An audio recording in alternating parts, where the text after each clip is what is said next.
Do you know my counsel says Section 14 of the Federal Reserve Act. So that answers your question as to why. Why. You can divide up society in many ways, the haves and have-nots, those who do right and those who do wrong. I think it was Mark Stein who came up with maybe it really is those who are in the game and those who aren't. Yeah. Yeah. The five of us, for example, Brooke's not here today. The five of us, we're not in the game. No. If you're in the political class, you're in the game. If you're in the Federal Reserve, you're in the game. Most of us are not in the game. And just from what we can discover, from what Musk is discovering, there is a game being played, and we ain't part of it. No, we ain't in it. We're not in it. We're not in the game. We are saps. Not only here in Minnesota, but federally, we're saps. We're financing the game. We fill our Lunds bags or Costco bags with our tax material. And we call Linda. And then we call Linda plug in, there you go. Or your tax person, and then you go sit there and you sweat out, have I paid enough taxes? And then you discover you haven't. So then you're put on a quarterly plan. And so, for example, I pay taxes quarterly.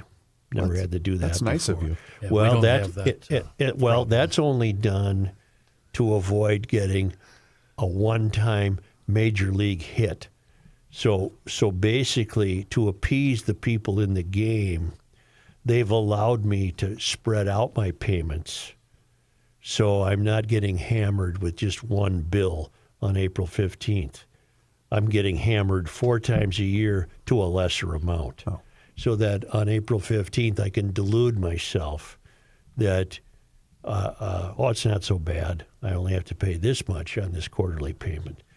And they have, it's just, when I said earlier I want to disconnect, I really do, because if you really start to think about that on the Garage Logic service road of life, you'll drive yourself crazy. It'll make you really angry. Because people are working their asses off and they pay taxes, and we've allowed the political class to become a career for people. There was a time, I guess you'd have to go all the way back to Lincoln, but he set the axe down on the tree stump and said, "To hell with this mess. I'm going to go to Washington and see if I can help." And then he got shot. We don't know how long he'd last. But those days that's long gone. These are careerists who are making very wise career choices. Yeah.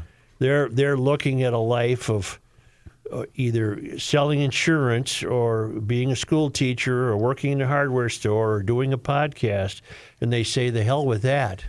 I'm going to run for office and play the game. Yep. I'm going to get in the game." I know you guys couldn't see it, but if you see him being questioned, I'm talking about Bernanke, Yeah. he appears as if he's annoyed that he's being asked, well, come on. Do you think the game has changed somewhat with this administration and what we're seeing right now with Musk? I don't know that the game's being changed. I think the game's being exposed. But I have serious doubts that they can do anything to end the game.